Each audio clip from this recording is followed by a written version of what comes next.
Well, welcome back to the Cal Power Quarter Horses Celebration of Champions. I'm Amy Wilson up here at the EQN Sports Desk, and we want to talk about the Raychelle Ranch and Western Bloodstock World's Greatest Horseman. First-time finalist. Congratulations, Clay Volmer, and thanks for coming up. Yeah, thank you very much for having me. This is so exciting. World's Greatest Horseman, first time to the finals this Saturday. Are you nervous? Yeah, probably, I guess. Not right now. I imagine Saturday night I'll be nervous, but Yeah. right now I'm not too worried about it, really. Yeah, it's going to be so much fun. 219 in the herd, a 217 in the rein, 219 and a half in the steer, and then a 218 in the cow work. What did you like most? What do you remember most about the prelims? My whole thought process this year, like bringing him here again, was like through the prelims, I just wanted to be steady about everything. Like before, I've maybe tried to push him too much in certain events, and this and that. And he feels like last year was the first time I showed him at the World's Greatest, and he was just maybe not quite ready about it. But this year, like it felt like everything was very simple, and like I felt like I just cruised through everything, and it was pretty simple, really. Yeah, that's awesome. Just Yep. how you want it to be. We're talking about Riccardo Suave, such a cool name, an 8-year-old stallion, bimetallic cat, and out of Hip Hip Sue Ray. And even though you come from a rodeo background, you must not be superstitious about thinking it's bad luck to change a horse's name, huh? Yeah, no, we did change it before. Like you have to change it before they ever win. Before any they're money. good. Yeah, Oh, before got they it. make, they have to change it before they win any money, or like before they're shown. I think it is. But so when Shalia bought him or whatever, his name was like I told you, I don't even remember what it was, but it was hideous. So we changed his name to that.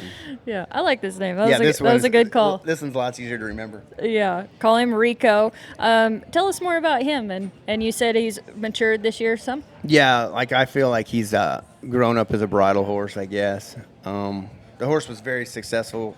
He was extremely successful as I say a two-handed horse, like a futurity horse and a derby horse. He was extremely successful. And then when we went into the two rein and early in his bridle years, oh man, it was just difficult because of the fact that like he had me there to help him. Where when you go to the bridle in that one-handed deal, he was like, I don't understand why you're doing this now. We won 200-some thousand before. Why would we do this now? But now, like last summer, he really got very solid in it. Like when I won the bridle on him at the Hackamore, and then made the run for the million, then won the stock horse, and he was pretty dynamic there all the way through the fall.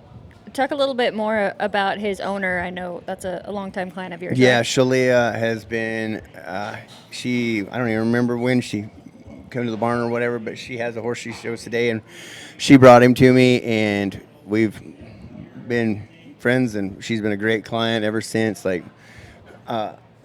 Madeline Fountain is actually, I think she's 5 or 6 now, but so this was her horse, and her parents have been great. Ron and Julie, they've been great.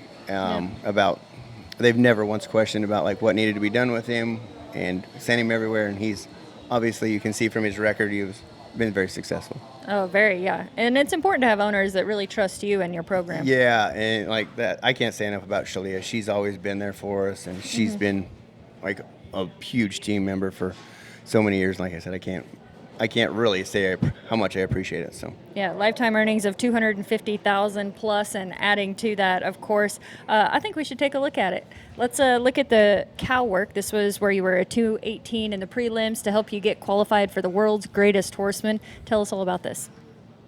So I knew like where I was sitting and everything. I was just needing to make a businessman run. That was it. I did not need to do anything silly. So I make sure right here he's being good. Just trying to get this cow break loose. That cow broke loose there. We're gonna go. Yep. This is the first time I've watched it. So Oh. yeah. We're getting the live and Yeah. very real description. So right of it. here, real good right here. Deep in the ground. I'm gonna make a loop.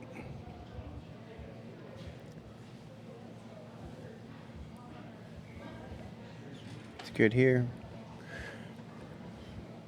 Steps by, goes to the ground good. I want to switch here. Yep. This is kind of, this is how I kind of drew the plan up in my mind, I guess.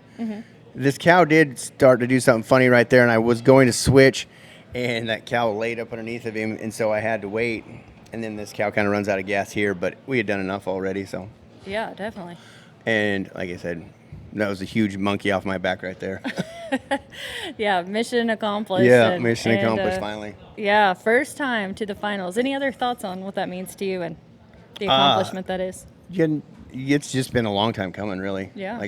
Or I feel like it has been. Maybe it's not, but yeah, I've been working at it for several years. Like, I don't even remember. I was trying to, on my way over here, I was trying to think of how many I've showed, and it's been plenty. Yeah. Plenty of them, but now it finally worked out good. Yeah, the hard work paying off. Yep. I think this could be inspiring to other people. You actually started as a bareback rider in high school. You're from South Dakota, ma'am. won the state championship, I believe. Then you ended up coming to Texas. It was cutting horses, then cow horses. Kind of take us back through that history and what happened. Yeah, it's been kind of a silly ride, really.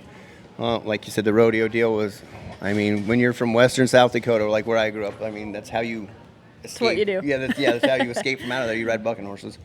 And so that was how everything, my entire time of growing up and everything, that's what I was going to do. Mm-hmm. And then I got hurt, and like I tore my knee all apart, and it just never was the same after that. And so then I had to figure out something else to do. So then I got in the cutting horse business. We just was starting colts for a guy, and then he told me to start him on a cow for the cutting. And I said, I really don't know what cutting is. I had never even been to a cutting or a horse show, and that was probably when I would have been 26 years old by that point already, and never been to one. So that's how the story goes. And then I was in the cutting, and then I had a lady send me a filly, and she's like, hey, could you train this to be a cow horse? And I thought, how hard could that be? Was it harder than you thought? Yeah. Oh, yeah. And that was in 2015, and so the rest is history. So you really haven't been in it that long to have already accomplished what you have. That's impressive. I mean, no, yeah, I guess. Yeah, it's been good. You expect a lot of yourself. Yeah, like I do. That's yeah, good. I feel like I should have done much better, but it's been very good. I'm very blessed and very happy about it.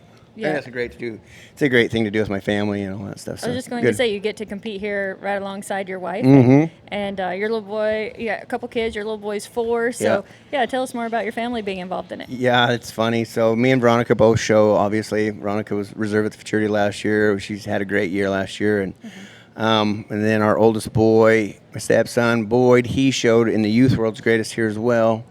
So, and he had a little tough luck, but it was a good learning experience. And then our little one, he's 4, Clayton, and he kind of just does whatever he wants to, really, right now. Bosses everyone else around? Yeah, he tries to, anyways. Tells stories.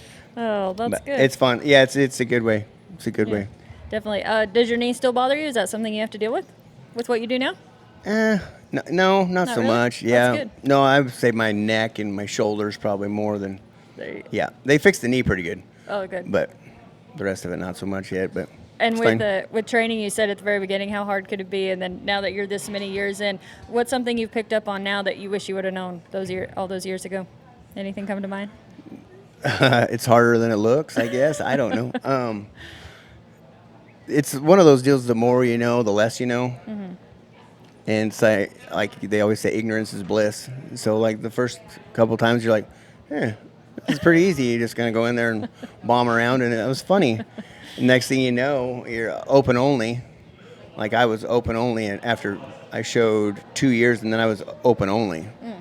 So I was out of all the lower levels, and I was like, oh, whoa, this is a lot more difficult than I had anticipated. So, yeah, the less you know, the more you know. The more you know, the less you know. Yeah, sink or swim, huh? Yep, pretty much. Yeah, well, you've done it, and you've made the finals, so congratulations. Well, That's thank awesome. you. I appreciate it. Yeah, we cannot wait to watch first-time finalists to the Rayshell Ranch and Western Bloodstock World's Greatest Horseman. That's Saturday night, so a lot to look forward to. A big congratulations, Clay Volmer. We'll continue with more from right here in Fort Worth, Texas.